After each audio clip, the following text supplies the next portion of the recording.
So my name is Dennis Speed. On behalf of the LaRouche Political Action Committee, I want to welcome people here today. Well, as of this morning, Barack Obama is still not yet impeached.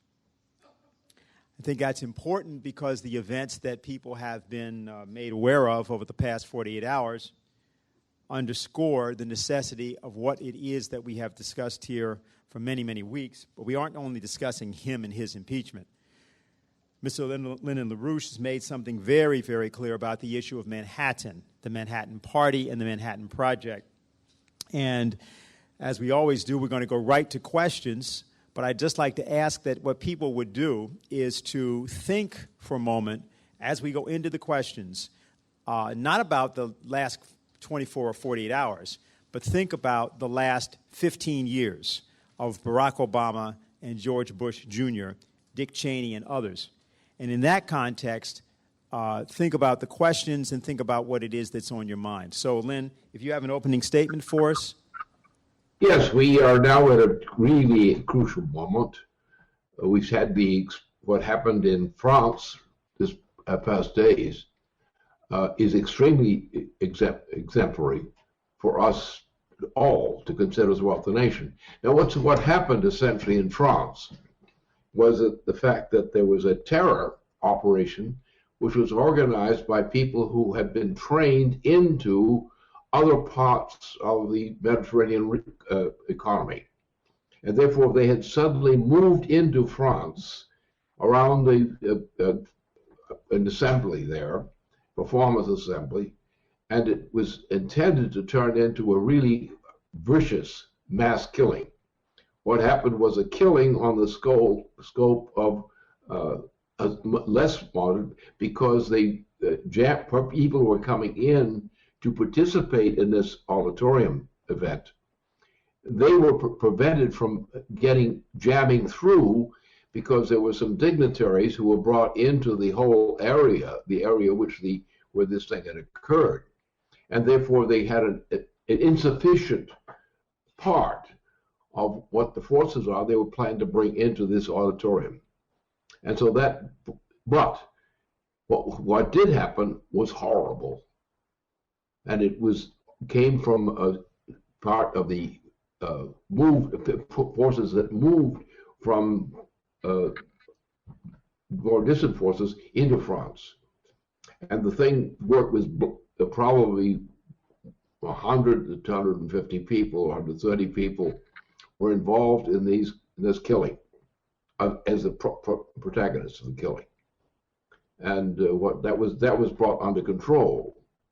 And apparently, most of the people who had been guilty of launching this terror operation were pretty much eliminated, because the way they behaved as pure killers. A pure killer can only respond by killing the killer. And that's what apparently happened in France yesterday. So that is something. Now this has an implication.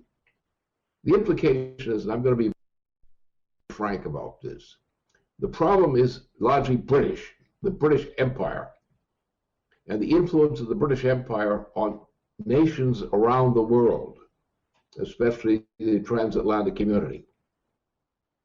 And this is what happened. A mass kill attempt, which probably reached 150 people or something like that. And it would have been bigger, except that the attempt to get the full body of these terrorists was obstructed by clearing the way for dignitaries to come into the auditorium where the event was occurring. Except for that, it would have been a bigger slaughter. And it was a real slaughter in France, in Paris.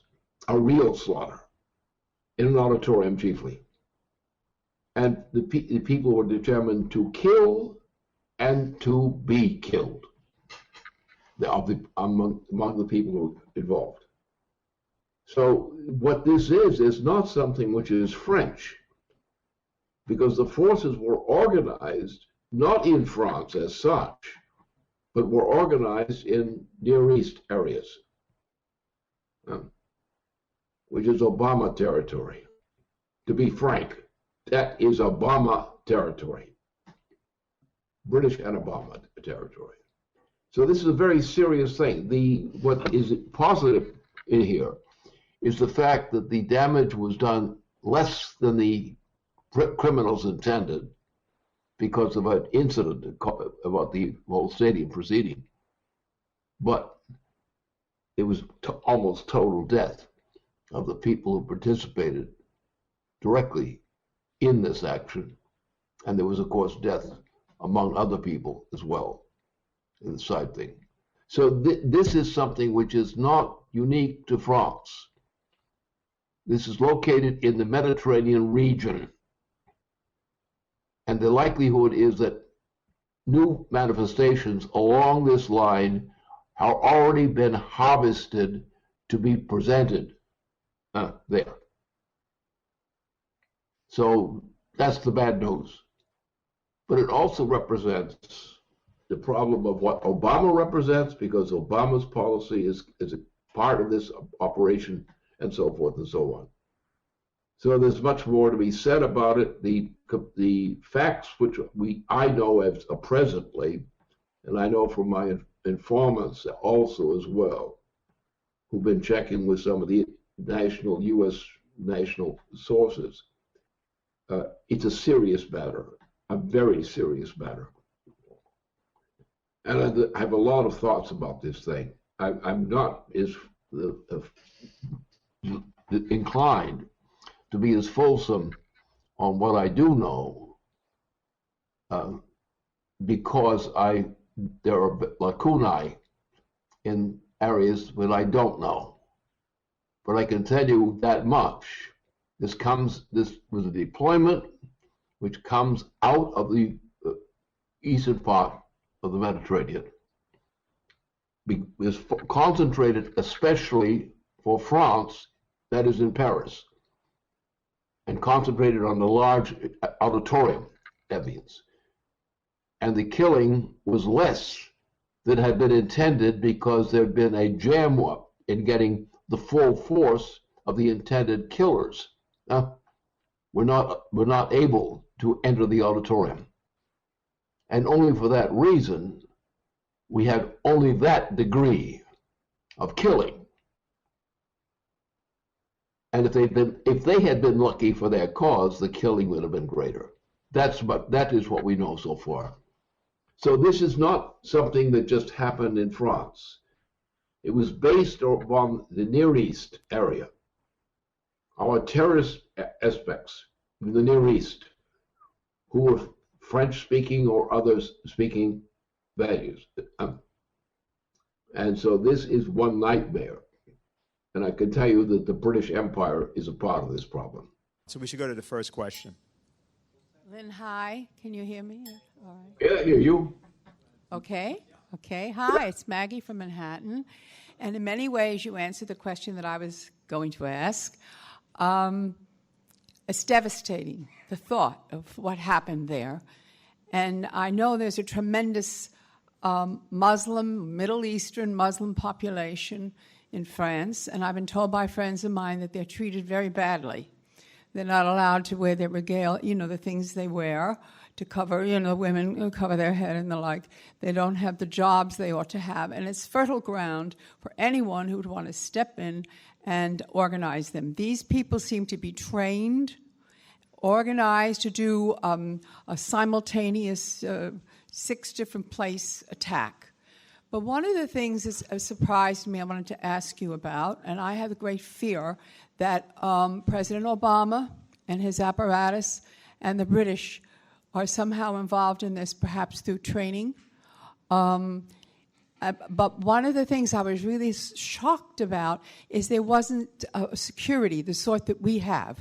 I mean, even if you go to the opera, they're looking in your bags, they're checking you out, And I thought it also seemed to be the same at the airport situation in the Sinai over there in Egypt with the terrible incident that happened with the Russian plane. And I just wondered if you wanted to say something about that. We have such much more lack of freedom, you might call it. When you walk in any place, they really check you out, no matter who you look like or who you are. That's it. Okay, I would say that what my knowledge and take on this thing is, first of all, this is not a French operation, nor is it an operation just for the Near East. It's not. It's a British operation. In other words, what you've got is you've got an operation which is set up by the British Empire. This has been in place for a long time. It's understood. This is a targeting against Russia. It's a targeting against other nations. It's an involvement of other nations and criminality as well. You find very little of it in terms of Eurasia. There are sections of the Asia Strip which has this kind of problem in it. But in general, you don't find that much of that. You don't see it in Russia, very little. You don't see it in China. You don't see it so much in India. India may have a marginal thing, but not of that extremity. And you have certain parts of the Near East which are not part of that. We know that, however, that the British tied agencies are the center of such horror shows as we have seen in France, in Paris, in the past week. So this thing is not limited. Now I'm working on this, on doing my job on assessment of what the system is, what the problem is, how it's going to work. I'm not sure on some things, but I am sure that the thing is essentially Obama, because Obama is a British agent. He was elected to be a British agent by the Queen of England. That's how this thing happened. So we don't know exactly what the plan is on the part of the British and related factors in this kind of terror, but we know it's there. We just don't have the scheme. We've seen what we've seen in Paris. I've gone through everything I've been able to get at through on Paris on Saturday. But obviously, from my knowledge, this is not going to end there. Absolutely. It's frightening. We're going to have to follow up on that and see what the next turn is, because we don't have a conclusive position on this thing. We have a clear intimation of what kind of horror we're facing, Yes. but we don't have the exact facts that go with it. Yes, I know they're having a prayer sit-in at Union Square this afternoon, I've been told, and of all students who are coming from other countries are gathering there. And I'll tell you myself, I thought I wouldn't go there. I'd be afraid. So, yes, thank you very much. Okay, thank you. Next question. Good afternoon, Lynn. This is Linda Carpenter. I live in Brooklyn, New York. And I think you're not going to get away from this topic, because one of the things that really concerns me, because even last night on CNN, they were mentioning that they were afraid of copycat events. And in about 2 weeks, we're going to have probably the largest Thanksgiving parade. And it may be a good year to watch it on TV. What do you think? I would say I would be very cautious, but I would recognize that what I do know is a leading factor in this whole problem is President Obama himself and people who were associated with him. That I know. Other details I do not necessarily know. And so I will limit myself in what I say to those things I'm certain about. And I will just say there are also additional considerations to be confirmed or not confirmed. Thank you, Lynn. Good.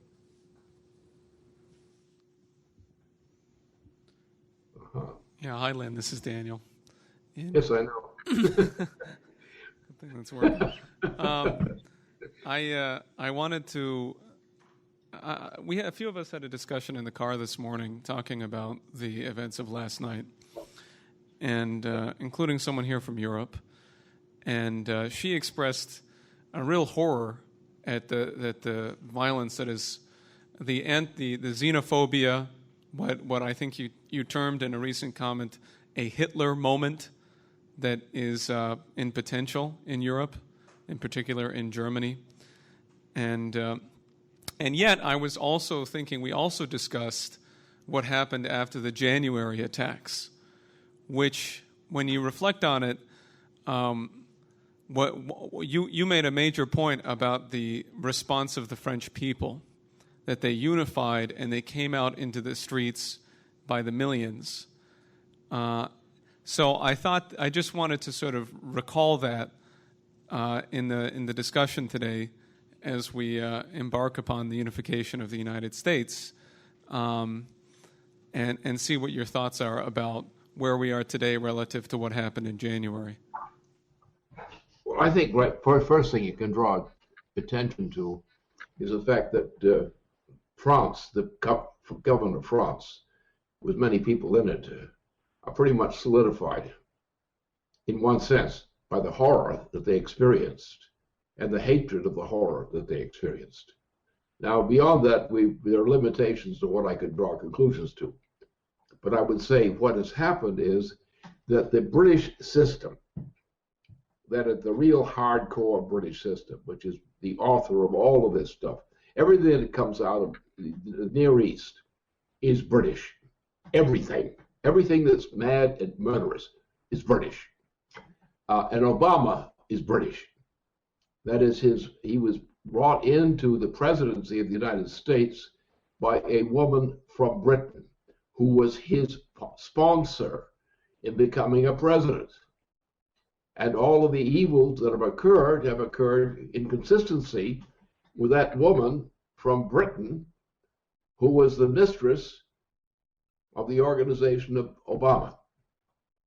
And I know all the characteristics of Obama, not every detail, but I know all the characteristics of Obama's behavior inside the United States and internationally.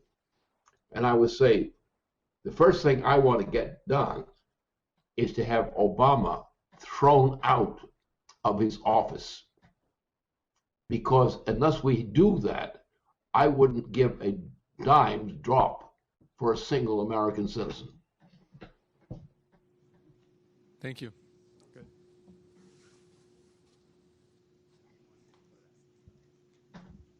Yeah, Len, I just want to come to the microphone. I think you know me, because I wanted you to, in 1974, we confronted a situation, a combination of things occurred.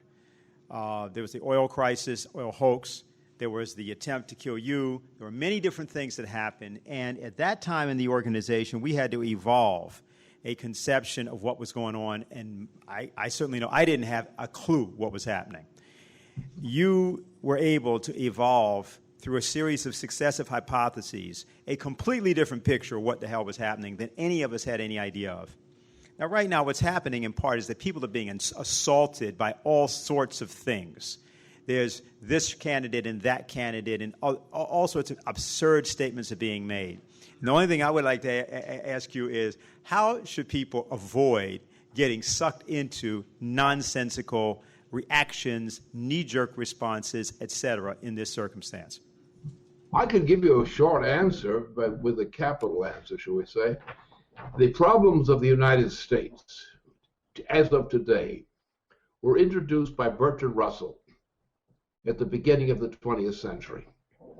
Bertrand Russell was probably the most evil man in existence at that time, during that period of his life. He was the author of all kinds of murderous things, including two wars in Europe. Two major wars, two sets of wars. So all of these things are typical of the British Empire. The British Empire is the master, in a sense, traditionally, of the international system which the British Empire represents. And Bertrand Russell is the epitome of that during the course of the 20th century. What I've seen during my own lifetime, I've seen the majority of Americans corrupted by that kind of influence. Bertrand Russell was the worst, and Franklin Roosevelt has been so far the best. We've had the Kennedy brothers were heroes.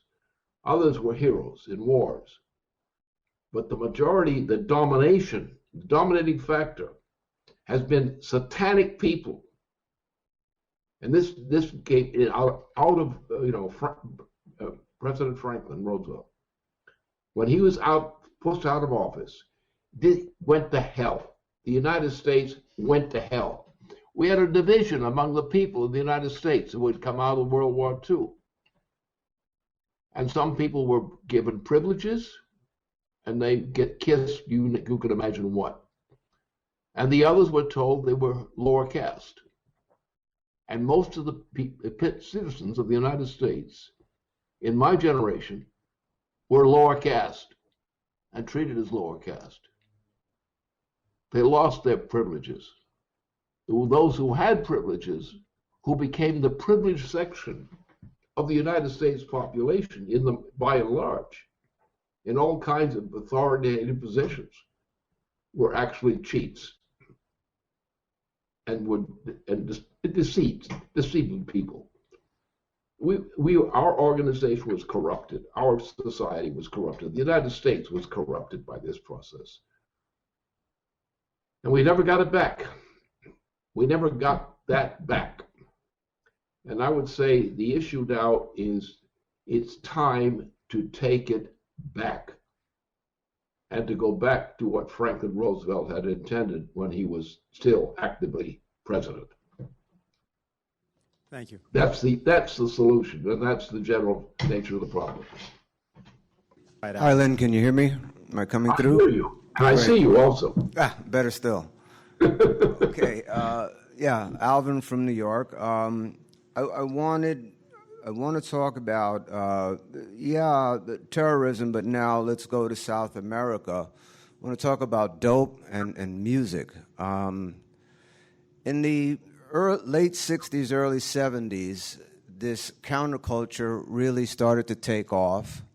And as a young teenager, I was swept up in it and greatly crippled by the drug epidemic. Well into my adulthood, this just wasn't an adolescent thing. This carried in various shapes and forms for many years. And I saw the lives that were destroyed. But at that time, it was, bad as it was what you would call kind of an inner city thing. Well, this is not the case today in America. And it's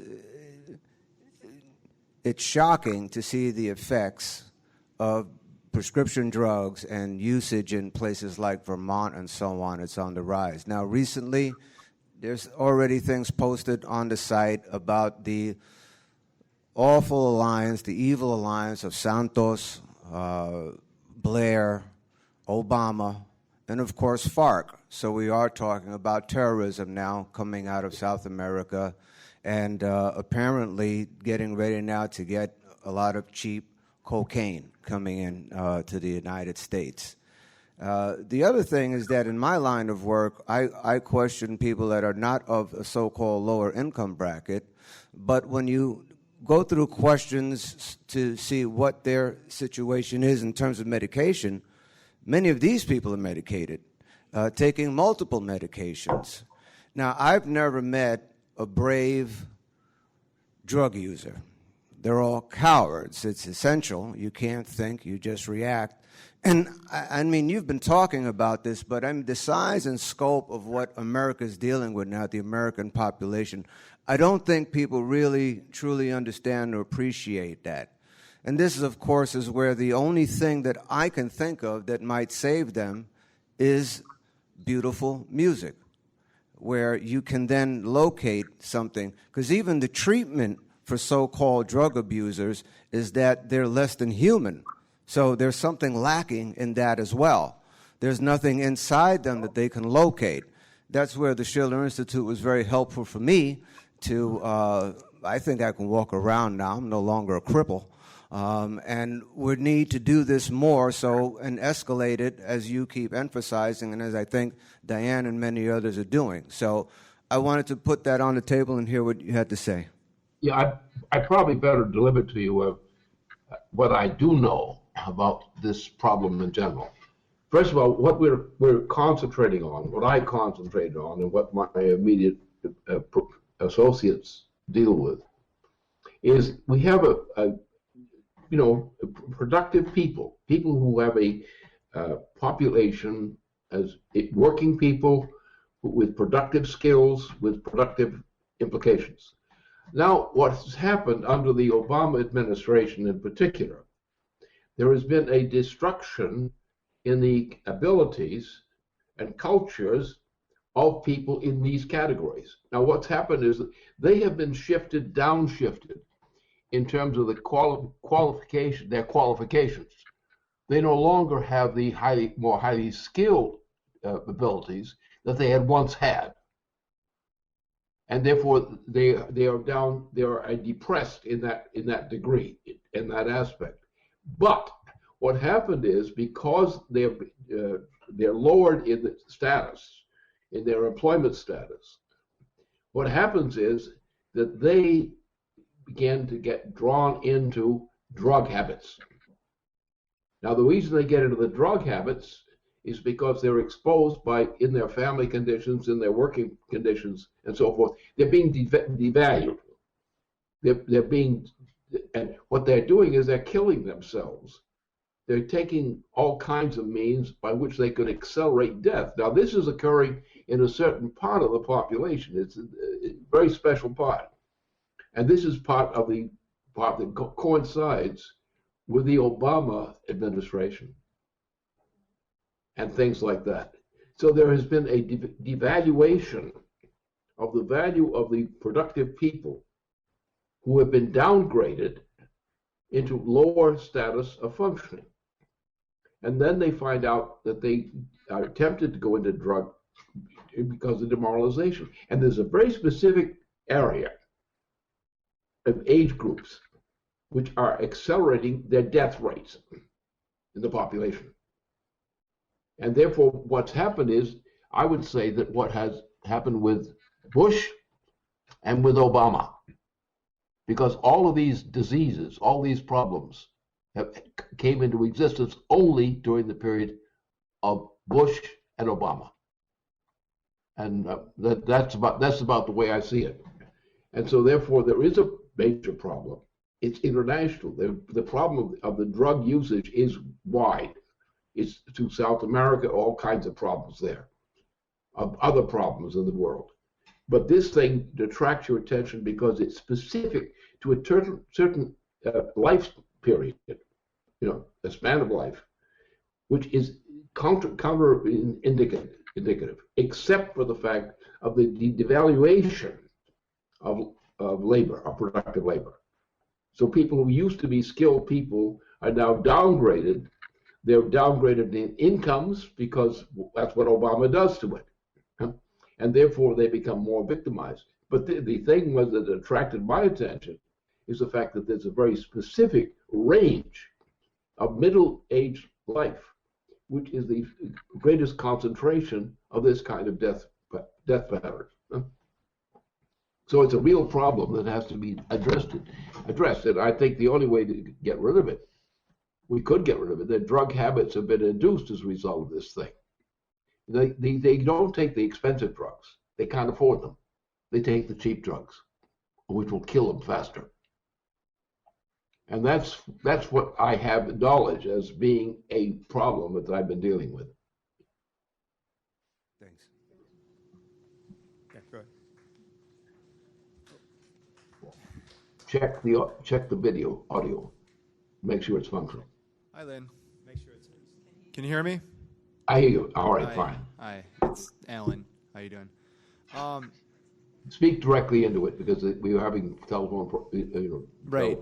So we've been doing a lot more work on the music question in Manhattan and Brooklyn, and also you had a discussion a couple of days ago on this this question of the tuning and the intention to actually use this as an edge in the Manhattan and Brooklyn organizing, which this prompted me to go back to a paper you wrote in the 90s called Behind the Notes, where you said that there's actually a footnote where you actually said that what John von Neumann and Norbert Wiener were doing with their information theory and the theory on the brain was an attack on metaphor, was a promotion of the banning of metaphor. It would be good maybe for you to elaborate on that. It would be useful, I think. This kind of problem is one which was familiar with at that time. But what has happened is the degeneration in the practice of our population, our citizens, our population, the degeneration in their knowledge, the degeneration of their reaction to the way knowledge works, particularly in terms of employment, productive employment.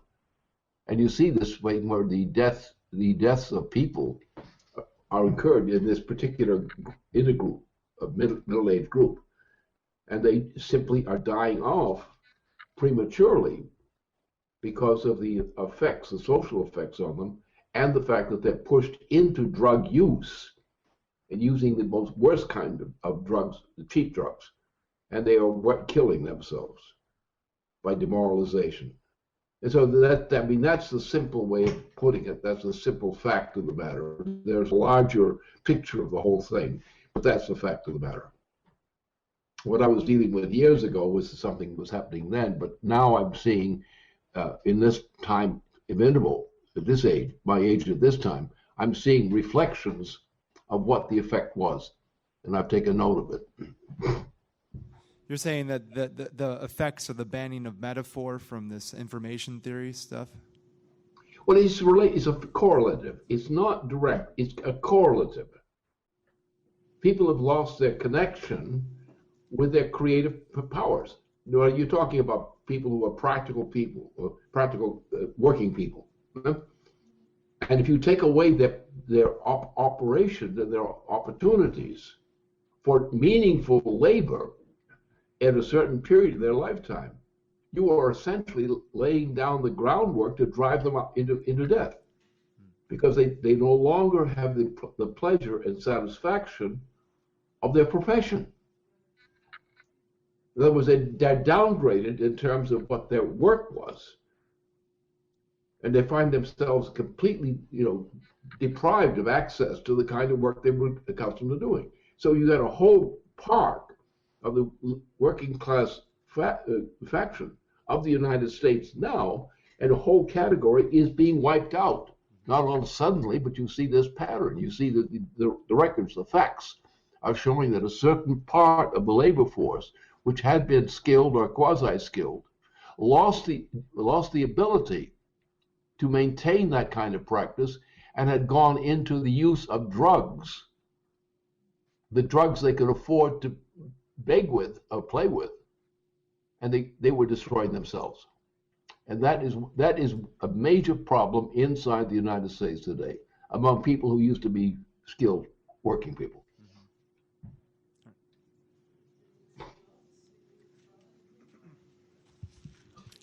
Hello, my name is Robert Antonellis. Can you hear me okay? Oh, okay. Is this better? You shouldn't break your neck. Yeah, that's better. Yes, I have done something that I think is very newsworthy, and something that's very newsworthy, and something that I think that you would be very interested in, and that is that I cracked the culture war. I've cracked. The dog was provoked. He's very excited about this. You're not to blame. I have cracked the culture war and found the British royal crown is at the heart of this shocking event, shocking creation, and that it actually, as I described on my website, which is savingatb.com, which stands for savingamericathebeautiful.com, I found that at Fortress Harvard and in confluence with the China opium trade, which in fact should have been renamed the British opium trade, that King George III is in fact began waging a counter-American revolution because why? He was the loser. He was the one who lost the Revolutionary War. He was the one who had the most to lose because we once belonged to him. And what I was able to do, in part, is look into our history and discover the shocking connection between the date September 11th and the British attacks on American soil. And I think these will help you, Mr. LaRouche, to even strengthen your claim that the British Empire is truly the enemy of America. If you look at 3 unknown attacks on American soil that happened on September 11th, I think you're going to say, wow, I didn't really even know this. And for example, the final battle of the Revolutionary War was fought on September 11th, 1782, at Fort Henry. And then again, after destroying Washington, D.C. in the Battle of 1812, they moved south. The British Navy came, and on September 11th, 1814, they tried to destroy Fort McHenry, which is kind of an interesting connection there. And then subsequent to that, the next unknown attack is on September 11th, 1857, and that one was waged by what I claim to be an agent of the British Empire, and that's the Mormon Church. In the Book of Mormon, chapter 9, verse 11, I call it the Mormon Jihad chapter. One sentence from it is the following: I brought down fire and destroyed them so their wickedness and abominations could be hid from before my face. And I consider that to be like an English version of the Quran, to be honest with you. And they have a chapter 9, verse 11. They were formed in 1830. Skull and Bones was formed in 1832, and it's all very tied in with the China opium trade at that time. So that's just what I wanted to point out. I do have this website, savingatb.com, where I talk about this and many, many more aspects of something I call the real Iron Curtain. And I just wanted to ask you if you believe that when Americans do find out about these 3 other attacks on American soil on September the 11th, if you believe that Americans will finally start to believe you when you say this is a much bigger than just, Osama bin Laden in a cave somewhere in Afghanistan. I've never worried what people about me and what I never worried. I think it's breaking up. Because, those matters, I know that matters like that go on, but there's a lot of coincidence in that argument as opposed to the specifics. They're conditions in society which generate this. It's not specific dates on a specific thing. You can construe that, but if you look at a more careful examination of the way mankind functions in the United States, you wouldn't put the emphasis on that. You would put the emphasis on the behavior as such. That is, the behavior patterns within society as such. And there's a lot of evidence of that. We have that in the whole history of the United States. We have whole periods. And it's not a issue. It's much more a general pattern. And we've had success as a result of this kind of pattern, and we've seen failure because of this kind of pattern. You look with the history of the presidencies of the United States from the beginning to the present time, and you'll find that there's a pattern there, but there's also a difference in patterns. So the thing is much more complicated than your argument would make it. Many of these things were true, but they weren't the causal factor of what happened. And when you try to get too specific, it doesn't work.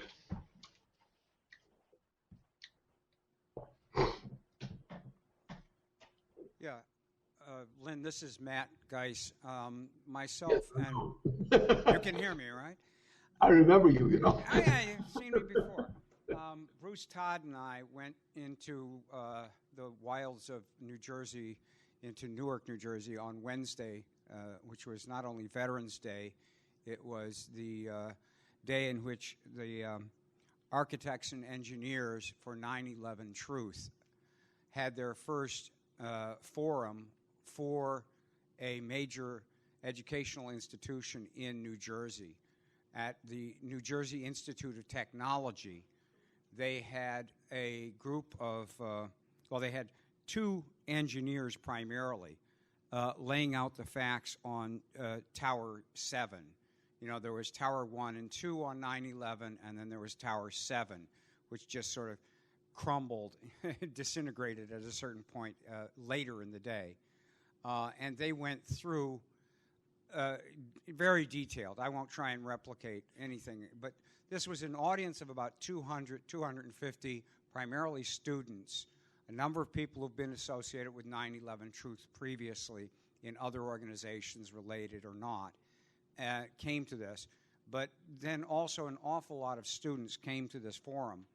And what they saw was a presentation by one engineer extensively, almost an hour long, going through detail after detail, explaining why this detail in the report could not have been true, asking the question, why did the steel girders disappear? Why were they pulled off and sold to China immediately for scrap? And nobody did any investigation on the structural faults that may be necessary to know about. If this was simply problems in the construction, then shouldn't we know what went wrong to build better building codes and so on? So, but this was all very, very detailed, and a lot of the students were responding by asking questions. And at the beginning of the presentation, the moderator asked for a show of hands how many had heard of Tower 7, and then how many people had thought that the report was verifiable, and how many had questions still and thought there should be an investigation. The poll taken at the end of the presentations, there had been a major growth in the number of people saying, no, we need to have a better investigation to see what occurred. In the question and answer period, there were a lot of these detailed questions being raised, mostly from the standpoint of trying to understand it better. There was also one professor from New Jersey Institute of Technology who, whether he brought it on himself to do this or was instigated to do it, thought that he should get up there and rattle off a whole bunch of factoids to try and say this can't be true, what you're saying, we can't believe in conspiracy theories anyway, and so on. And the moderator let the two presenters just sort of quietly and calmly slice and dice the guy and leave it clear that there were a lot of questions unanswered in this. At one point, I stood up and asked the question, more of a statement, that, you know, this commission report that you keep referring to and the report made by FEMA on the details of the disaster, there was a third report, which was the joint Congress and Senate report on what had occurred. And when they had investigated one of the most critical questions, which was the financing of those who had taken claim for this terrorist strike on 9/11, the Al-Qaeda organization, who had financed them prior to 9/11, they put out 28 pages detailing especially the Saudi role in financing this, the Saudi royal family. And that those 28 pages were suppressed, declared top secret. They're still declared top secret. Obama has kept them secret, and so on. The result of that was, from the podium, both presenters and the moderator were acknowledging, yes, great, this is true. We've got to open those 28 pages, and so on. And it didn't really shift the whole thing too much, but it did give it a different characteristic, getting it more into the politics. So I wanted to give you that quick report. Thank you. Yeah, sure. The point is that's obviously the same thing we know is the problem of the 9/11 case. That's the issue. Still a hot issue. Hi, Mr. LaRouche. This is Rick from Bergen County, New Jersey. Yes, good. I saw the film on the website of the excellent demonstration in front of the New York Times building on 41st Street and 8th Avenue, and I thought it was great. But what is it? I mean, I think people should know about, if they probably do to some extent, obviously. But I'm certainly curious about the specific contents of what is it in the drone reports that the New York Times does not want to report on. And also, what is in the drone papers that Congress thinks is not important enough to do anything about or to raise any questions about. So I have been looking through the drone papers, and I just wanted to read a few short extracts and some of the details. So there was an executive order by Obama to carry out drone attacks. In December of 2009, the Obama administration signed off on its first covert airstrike in Yemen, a cruise missile attack that killed more than 40 people, most of them women and children. After that strike, as with the CIA's program in Pakistan, drones would fuel the Joint Special Operation Command's high-value targeting campaign in the region. When Obama took office, there had been only one U.S. drone strike in Yemen in November 2002. By 2012, there was a drone strike reported in Yemen every 6 days. As of August 2015, more than 490 people had been killed in drone strikes in Yemen alone. Now, quoting the former head of the Defense Intelligence Agency, a pretty high-up guy, Lieutenant General Michael Flynn, yes, quoting him, "The drone campaign right now really is only about killing. When you hear the phrase capture/kill, capture is actually a misnomer. In the drone strategy that we have, capture is a lowercase c. We don't capture people anymore. Our entire Middle East policy," it's still quoting him, "our entire Middle East policy seems to be based on firing drones. That's what this administration decided to do in its counterterrorism campaign. They're enamored by the ability of special ops and CIA to find a guy in the middle of the desert in some, I won't say the word, blanky little village and drop a bomb on his head and kill him." So going further on in this report, you might ask the question, what is this developing into? And we find that going back to the Bush administration, and I'm just going to truncate this, in the interest of time. Advanced force operations served as a primary vehicle for justifying the clandestine deployment of U.S. special operators. Those activities expanded as the Bush administration adopted the view that post 9/11, quote, "the entire world is the battle space." That's the terminology used. So where is this going? As the Obama era draws to a close, the internal debate over control of the drone program continues. This is now the CIA and the military operating as having dual roles. For now, it seems the military is getting much of what it agitated for. The Wall Street Journal in August reported that the military plans to sharply expand the number of U.S. drone flights over the next 4 years, giving military commanders access to more intelligence and greater firepower to keep up with and this is the phrase I found interesting, sprouting number of global hotspots. Global hotspots. The paper reported that drone flights would increase by 50% by 2019. While expanding surveillance, the Pentagon plan also grows the capacity for lethal airstrikes. So if you follow through what seems to be emerging here is there's no longer a reference to wars. All of this seems to be happening outside the jurisdiction of Congress. None of this has to be signed off by Congress. And they are creating a world where there are, tens, dozens, hundreds, maybe even thousands of little global hotspots all over the world, all requiring what will eventually be hundreds or thousands or tens of thousands of various types of drones, basically covering the Earth and dealing with this infinitely growing collection of global hotspots. I just wanted to point that out. Okay, anyway, the history of this thing is that Obama is the person who has done this. he has organized a ritual which he deals with regularly, and he specifies that these people were going to be killed. So Obama himself has been the sole source and authority of thousands of people being killed in the name of the United States under Obama. And that's a fact. And these things are well known if you go deep enough into terms of what the U.S. has been doing. So you're absolutely correct.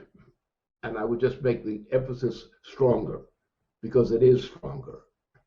The number of people who've been killed outright for no reason, except that every Tuesday, Obama tends to kill up a batch of people, of U.S. citizens in particular. And that's what the story is. Obama is a killer of citizens, among others, chiefly. And that's what the problem is. Now, the question is, why are citizens of the United States afraid to reveal and emphasize the regular crimes that have been committed en masse by Obama on his Tuesday celebrations? And the total is amazing. Any honest citizen with guts would say, throw this guy out the window and pick a higher story window. Okay, thanks. There's no reason for his existing in the United States as a president. Thank you.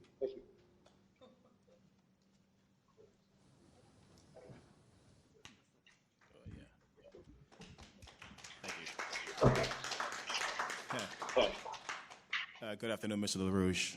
My name is Juan Brown. I'm from the Bronx, New York. Oh, good. Yeah, the Bronx. It's strange. It's not a strange area. Nobody knows about the Bronx. Yeah. Except the Yankees. Yeah. I wanted to talk about the economy. I have a friend who has a roommate. Matter of fact, last night we were talking about Obama. He says he's very discouraged about Obama. But the same roommate has a degree in finance. And my friend said he had a big discussion with him. He says he tried to explain to him that the Fed Bank is really not for our best interest. And his roommate says, I don't see anything wrong with it. He says, I said to my friend, what do you think? What did he get his degree in? Stupidity? So I was like, so anyway, I said, I just wanted to know what do you think about the Fed's influence in our country's economy? Like the former Fed chiefs like Bernanke, the current one, Janet Yellen, they're influencing our economy right now. Well, the guts of people lose their guts when they think they've got a special interest, either negative or positive. People will lie in order to have the job they want to get, even if it's a crooked job. They will lie if somebody is an enemy of the United States, and they will praise the person they're defending. And for example, let's take the Manhattan newspaper business, the press, Manhattan Press. Do you realize how many crimes that are being committed with the full knowledge of the New York publications? And they're lying their heads off simply by denying that they know anything about this thing and refuse to recognize it when they do know it. So what you've got is a part of the corruption where people like the New York Times, who are corrupt as hell on this question, they will cover up all kinds of things. Why? Not to offend Obama. Because Obama might kill him. This is actually true. People are deadly afraid from even prominent figures. They're deadly in fear that Obama will have them killed. And these include people who are important figures in terms of the publications of the Manhattan community. They will not admit the fact. The facts are open. The facts are clear. They won't admit it. And what are they doing? They're killing themselves. They're excusing crime. They're spreading it. And these kinds of crime of murder. And they are promoting the crime of murder. That's what the press is doing. The Manhattan press is involved in this kind of thing. Because if they were to tell the truth, Obama would be out of there. And the only thing that keeps Obama in power is the fact that all his people who fear him are kissing his butt.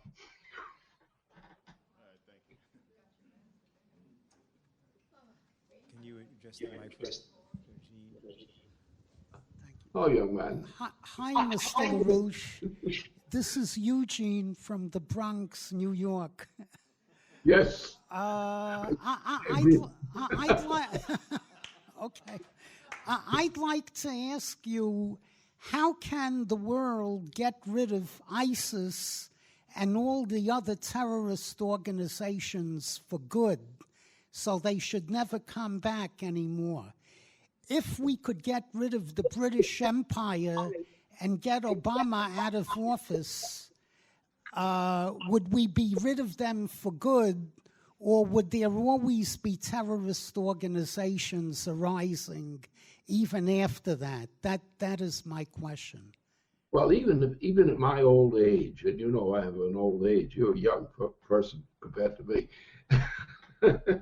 But I would say that, no, we get rid of Obama. There's no reason why we shouldn't get rid of Obama and what he represents, the kinds of people he represents. Dick Cheney was an approximation of what Obama represents. Obama is nothing but a British agent. That's all he is. And he has a sub-agent who put him into power, a British agent who put him into power. So all this stuff is passed along. The evidence is there. The facts of evidence are there. People who are, do any investigation of these things or try to do an investigation, it's all obvious. It's powerless. It's cowardice. It's cowardice of people that they think, well, I might get hurt. But by consenting to the crime that they're covering, they're spreading the crime to a broader level. I mean, when we as people, we're supposed to have some kind of courage or something that passes for courage. We used to have that in war. People used to have courage about fighting wars to defend the United States and defend our causes of the United States. And that has been drifted. I think in the leading press today, you don't get much of that kind of fear. They're not afraid of what they're doing to the nation. They're concerned about their cheap advantage or expensive advantage, as the case may be. And the problem is that there are too few of us who put a premium on truth. Yes, but even if we got rid of the British Empire, would there still be terrorist organizations? Will we always have? It's no good. Would we, even if we got rid of the British Empire, would there still be terrorist organizations? I believe there would, but what are your thoughts on that? We cleaned up what the British Empire represents, and those inside the United States system, which is a part of the same thing as the British Empire, we would have a great improvement.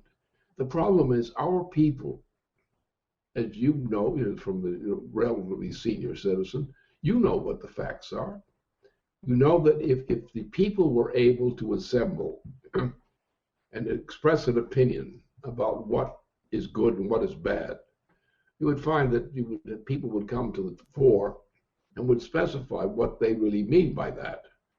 And that would solve the problem.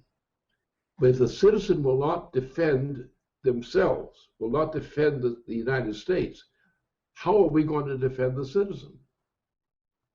The problem is we have to exhort and influence the citizens to have courage, a competent courage. Look, I was sitting there and watching two planes, and the two planes were taken captive from Manhattan, or not Manhattan, from Boston Airport. They were captured, and the citizens who were in those planes were carried in those planes. And they circled, and I watched them circle, one after the other. Two planes. And they ended up where? On sinking the Twin Towers in Manhattan. They destroyed it.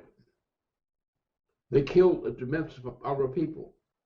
And the Bush family and the Obama family have done everything to cover up the truth of who killed whom on that day. And I was there. I was not in the premises, but I was watching in the TV. I was acting as a reporter at that point. And I watched this thing. I watched these planes. Each of them took turns. They went around the Twin Towers, southern Manhattan, lower Manhattan. Each did in turn. Each crashed. The people were killed inside each plane, and also an attack in Washington D.C. There. So therefore, nothing was ever done about that to deal with that crime. Nothing officially has ever been done on what happened in the Twin Towers in Manhattan. We knew, we had evidence that Obama or Obama's friends who were about to become president were responsible for those two planes and for what happened there. The Obama administration, like the Bush administration before it, had always covered over that crime, maintained the protection of that lie. Most members of the Congress have protected that lie about 9/11. It's still true. And practically every member of Congress is approximately a liar because they fail to make a statement, a public statement, which is simply identify what the events were of 9/11. The events are known. They're all known. They happened. They happened in Manhattan and they happened in Washington, D.C., in the arsenal there. Nothing was ever done about that. Now, what kind of cowardice do we have in our leading figures of our United States? Can you say that that most of these members of the Congress are not cowardly on this account? They all know it. All those who were on duty know it. And yet they couldn't tell the truth about it. And this was a Saudi operation ordered by the British Empire. And I know the facts. I was involved in knowing the facts. It was the Saudis and the British together who launched what became 9/11. And what happened then, to make it worse, we had a period. We had all these Saudis coming in to be shipped back to Saudi Arabia. And everything was shut down, so nobody could interfere with letting the Saudis, who are accomplices in this scheme, to get them safely back to Asia, to Eurasia. And they were all protected. Who did it? The British did. The British Empire did it. And the Saudis did it. It was the British and the Saudis who did it. Why have the Saudis been punished for this? Why has the people who covered over that, why have they not been convicted? Why not? So what's wrong with us as Americans that we say we represent our nation? How can we say we represent our nation when crimes like this have been conceded to by representatives of our government? Don't we realize what the implications of this are? This happened to the United States. It happened not only from Saudis as pilots who captured planes and sent the passengers on planes and themselves to death in southern Manhattan. And then again in Washington, D.C., in the military quarters there. Nothing was ever done. Nothing was ever said officially on the record of this thing. And it's gone on and on and on. And the Saudis today are still the enemies of the existence of the United States and of the whole area of that region of the world. And we are still condoning this. And that's the point. We may know something. We may have the courage to say what we know. That's rarer, actually, and complain. But they don't do anything about it. They don't impel the powers of government, of our government, to enforce the law, which is necessary to defend the people of the United States, among others. The British did it. The British Empire did the job. And the Saudis were the stooges who worked for them. I know the detail. I did an investigation of the entire thing. I was involved in that. So I know this truth. Anybody tries to tell me it's not the truth, tell them they're idiots or liars. I went through it. I know the facts. And I have associates with me who know the facts too. So the problem is the cowardice of our citizens. Especially the cowardice of people who should know better among our citizens. And that's the nature of the beast. Okay, thank you. Thank you, Mr. LaRouche. Thank you. Have fun. Okay, next.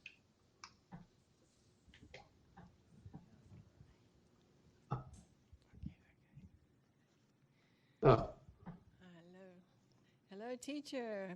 I'm Marie and you from Manhattan. Would you comment on the privatization of the Franklin American Post Office, changing it to the U.S. Postal Service owned by companies like Staples? I think we have an approach which will work. What it requires is having a presidential system which actually does enforce the intention of the United States. Now, the United States, we've had a lot of bad presidents, really evil ones. We had 4 evil ones in a stroke in the early period.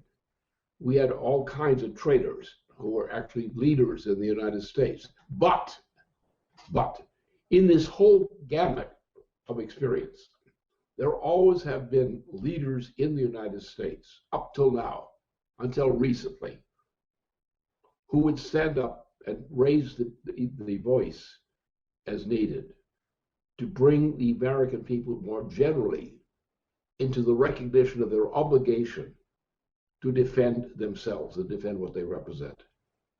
And cowardice now has predominated. What we have to do is we have to find our own courage to take the steps and say the things that are true and need to be said. And that's where our problem is. If we just had enough people willing to say what had to be said and say it distinctly, we would not have most of the problems we have today. Amen. Hi, Lynn. It's Chris Sayer from New Jersey, but the Manhattan Project. I've been thinking a lot lately about where the country has ended up, or where we've come to. Not ended up. Hopefully, we'll change it.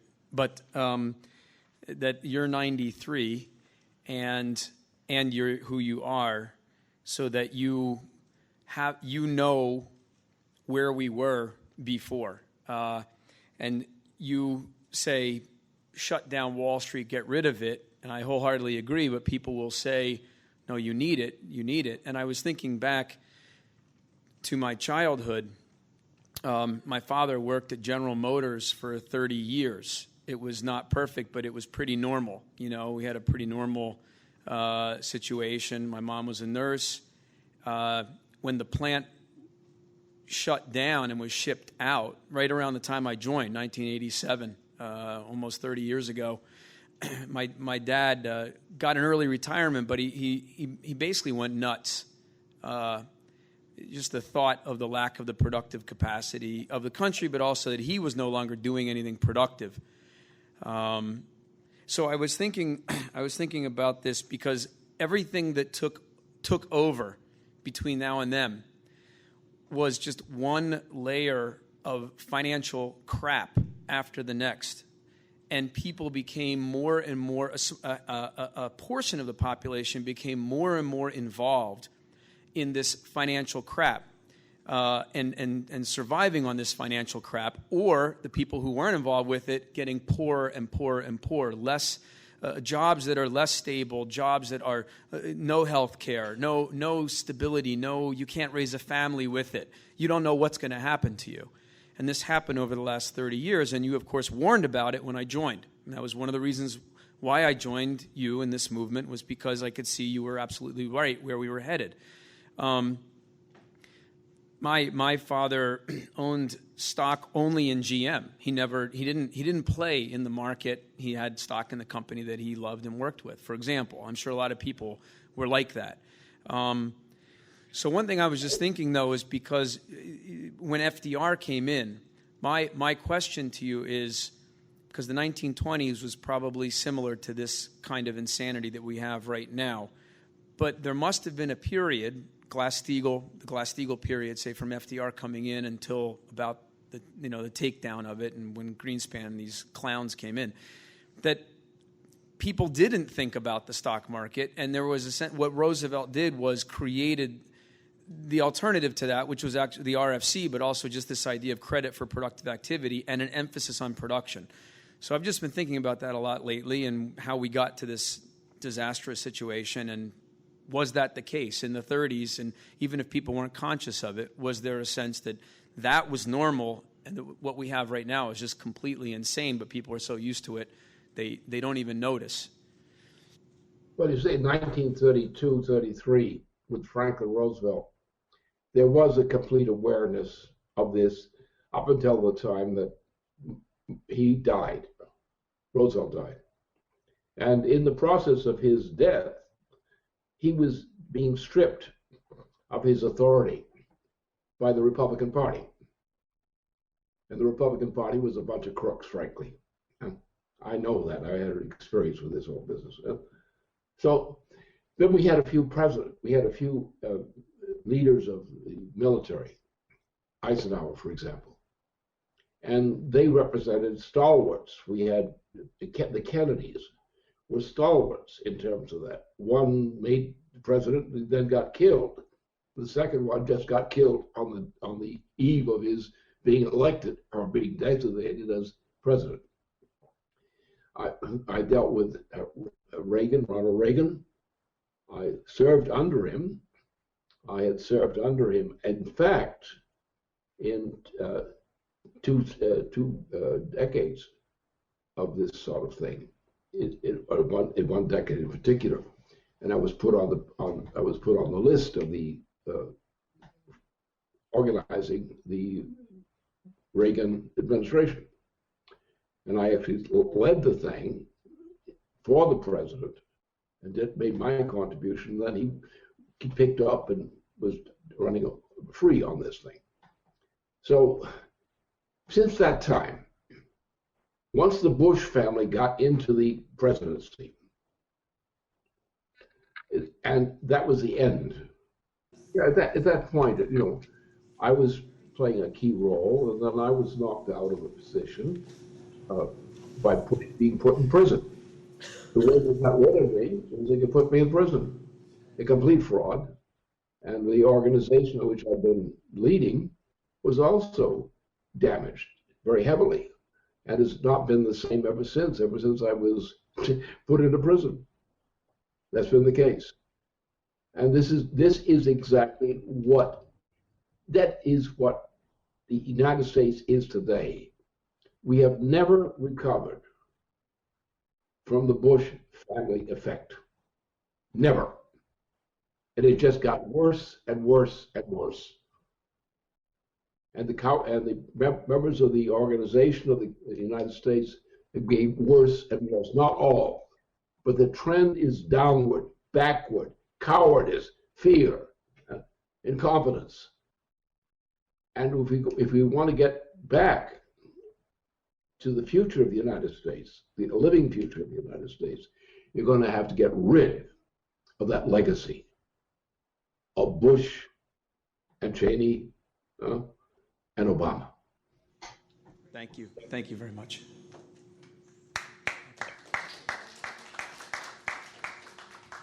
So what we'll do is we'll take 2 more questions. People have been in line. Okay, go ahead. Good afternoon, Mr. LaRouche. Rod from Brooklyn. Seems like we have some gremlins in the technology today. We must call Obama for the murderer that he is. That since 9/11, both Bush W.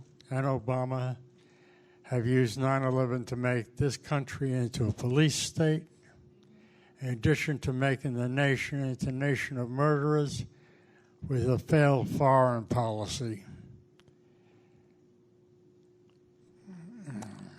Yesterday, we demonstrated in front of the New York Times the demand that the drone papers be published. I would like to know what the effect would be if the drone papers were published, and are there other tools at our disposal besides the 25th Amendment? Thank you. The 25th Amendment and the question of the drone policy issue are 2 things which are presently common.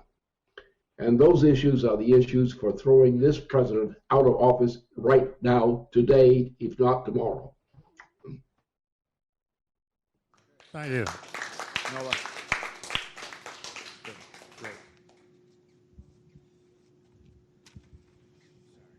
Good afternoon, Mr. LaRouche. How are you today? This is Inola McGuire.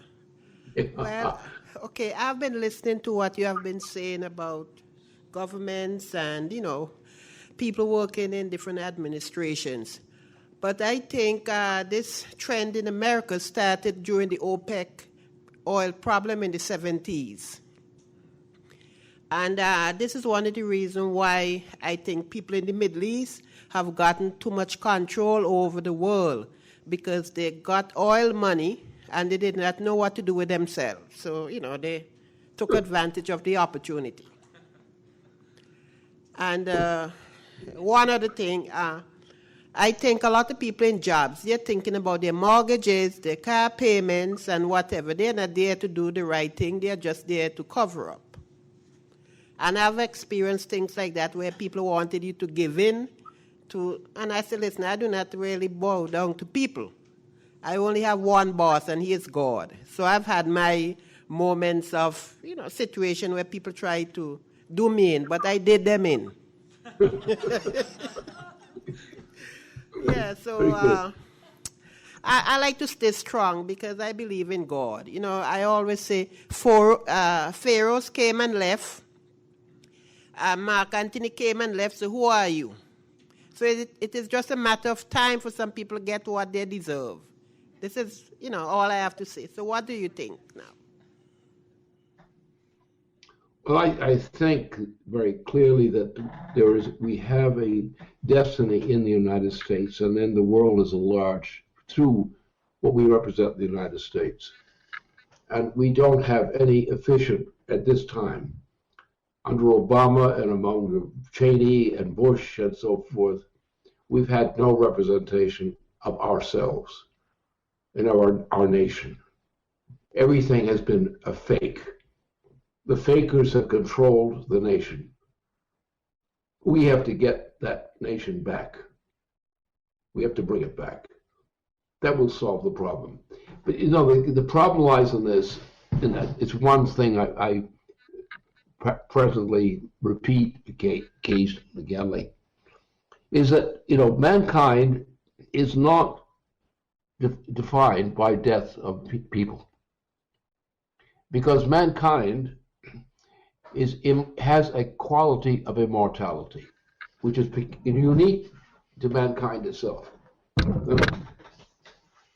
And therefore, our job is to progress as human beings, to develop humanity into knowledge that had been hitherto unknown among humanity in general.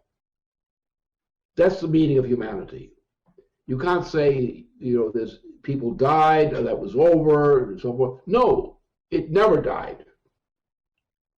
There may have been failure to continue the effort, but the principle always there. Every generation of mankind should progress before and beyond every other human being. It's through this achievement of mankind, because now today, it's not irrational to say that mankind's destiny includes the galaxy. Well, the galaxy, the galactic system, is an integral part of the destiny of mankind. Most people don't know it because they weren't told. They weren't educated to know this, that mankind is actually creating a development of the solar system and beyond. That's what mankind's mission is. No other living creature has that potential, has that ability. We all as human beings have that potential, but very few of us get close to even becoming acquainted with that potential.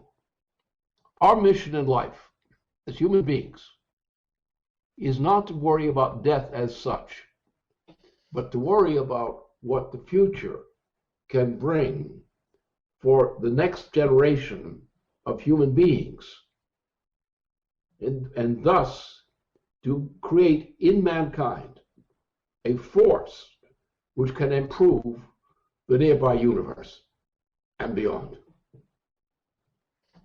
Thank you very much.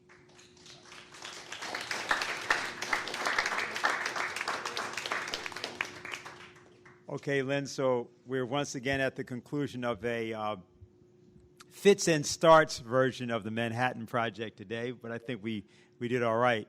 I was just caused when you said this last thing to think of the remarks of a physicist. He's not the greatest person in the world, Michio Kaku. He's really wrong about everything, but he pointed out the following. He said, until you control the solar system, you haven't even shown up in the universe. He said you've got the solar system, the galaxy, and then you have the galaxies.